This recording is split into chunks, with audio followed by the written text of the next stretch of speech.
I think ഞാൻ ലൈഫിലൊന്നും plan ചെയ്യാണ്ട് ഇങ്ങനെ പോവാണ്. അപ്പൊ only thing I believe is നമ്മൾ ചെയ്യുന്ന കാര്യത്തിൽ നമ്മൾ 100% കൊടുക്കുക.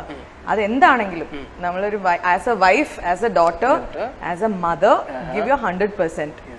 അപ്പൊ അത് ചെയ്യുമ്പോൾ ദൈവം നമുക്ക് തരുന്ന ഗിഫ്റ്റ് ആണ് ഈ ഓപ്പർച്യൂണിറ്റി. അത്രേ ഉള്ളൂ. അങ്ങനെ നോക്കുകയാണെങ്കിൽ ഏറ്റവും റീസെന്റ് ആയിട്ട് വന്ന ഒരു ബിഗ് ഓപ്പർച്യൂണിറ്റി എന്ന് പറയുന്ന ഒരു ഗ്രാൻഡ് സംഭവം തന്നെയാണ്. അതായത് നമ്മുടെ തല അജിത് കുമാർ, പുള്ളിയുടെ കൂടെ വലിമ എന്ന് പറയുന്ന മൂവിക്കകത്ത് ആക്ട് ചെയ്തിട്ടുണ്ട്. സത്യം പറഞ്ഞു കഴിഞ്ഞാലും ഒരുപാട് നാളായിട്ട് വലിമയുടെ അപ്ഡേറ്റ്സ് ഒക്കെ ഇങ്ങനെ വരും എന്ന് പറഞ്ഞു തന്ന മലയാളികളും തമിഴ് പീപ്പിളും എല്ലാവരും നോക്കിയിരിക്കുന്ന സമയത്ത് ആ ട്രെയിലറിനകത്ത് പേളിനെ കണ്ടപ്പോൾ ഭയങ്കര ഷോക്കായി പോയി. എനിക്ക് അറിയില്ല, അതല്ല അങ്ങനെയല്ല, നമ്മൾ ഞെട്ടിപ്പോയി. ആ പേളി ഞാൻ അറിഞ്ഞിട്ടുണ്ടായിരുന്നില്ല ഇതിനകത്ത് ഉണ്ടായിരുന്നു. അപ്പൊ എനിക്ക് ഭയങ്കര ഒരു സർപ്രൈസിങ് ആയി. അതുപോലെ ചിലപ്പോൾ ഒരുപാട് പേർക്ക് ഒരു സർപ്രൈസ്. ആദ്യം ഞെട്ടിയത് ഞാൻ തന്നെയാണ്.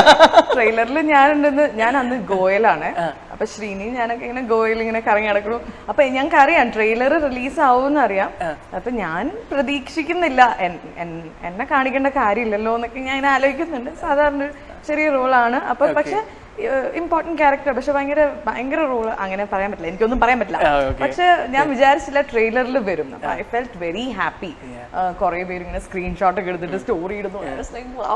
New year is gonna rock എന്നൊക്കെ പറഞ്ഞിട്ട് new year I was like this was like A gift for me.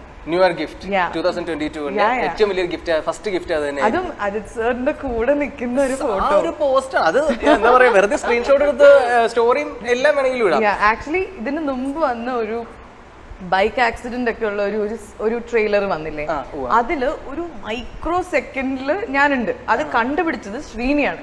അത് ഞാൻ വന്നപ്പോ ഞാൻ ഇതിൽ നമ്മളില്ല, പക്ഷെ ഇറ്റ്സ് സൂപ്പർ ഭയങ്കര ട്രെയിലർ ആണല്ലോ.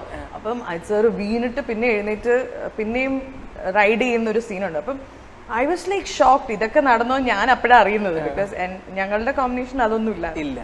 അപ്പോ ഐ വാസ് ടെല്ലിങ് ശ്രീനി. കുറെ കഴിഞ്ഞിട്ട് ശ്രീനി ഞാൻ കണ്ടുപിടിച്ച്. ഞാൻ പറഞ്ഞു എവിടെ നിന്ന് കണ്ടുപിടിച്ചു, വല്ല ലൊക്കേഷനിൽ ചായ കുടിക്കണ വല്ലതാണോ കണ്ടുപിടിച്ചത്. അപ്പൊ ഹീസ് ലൈക്ക് നോ, അതിലൊരു ഷോട്ടില് ഒരു സ്ക്രീൻ വരുന്നുണ്ട്. നമ്മൾ ചെക്ക് ചെയ്യില്ലേ സ്ക്രീൻ ബാക്കിൽ പോയിട്ട്, അതിൽ എന്നെ സ്ക്രീൻഷോട്ട് എടുത്ത് ശ്രീനി സ്റ്റാറ്റസ് ഒക്കെ ഇട്ട്.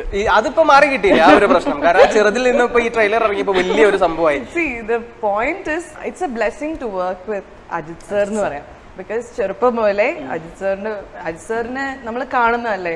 പൂവെല്ലാം ഉൻവാസം എന്ന് പറയുന്ന ഒരു ഇതില് കാതൽ വന്നതും കന്നി, ആ പാട്ടൊക്കെ ഞാൻ സ്കൂളിലൊക്കെ പഠിക്കുന്ന സമയത്ത് ഐ യൂസ് ടു സിംഗ്, പഠിച്ചിട്ടൊക്കെ പാടാം. അപ്പൊ ഞാൻ ആ പാട്ട് കുറെ കണ്ടിട്ടുണ്ട്. And I heard it so many times. അപ്പം അജിത് സാറിന്റെ വലിയ ഫാനാണ്. അപ്പൊ ഇങ്ങനത്തെ ഒരു ഓപ്പർച്യൂണിറ്റി വരുമ്പോ നമ്മള് അത് റോൾ എന്താന്ന് പോലും ഞാൻ തമിഴ് എനിക്ക് ഫസ്റ്റ് മൂവി അല്ലേ തമിഴിലെ? അതേടാ എന്റെ ആദ്യത്തെ സിനിമയാണ്. അപ്പൊ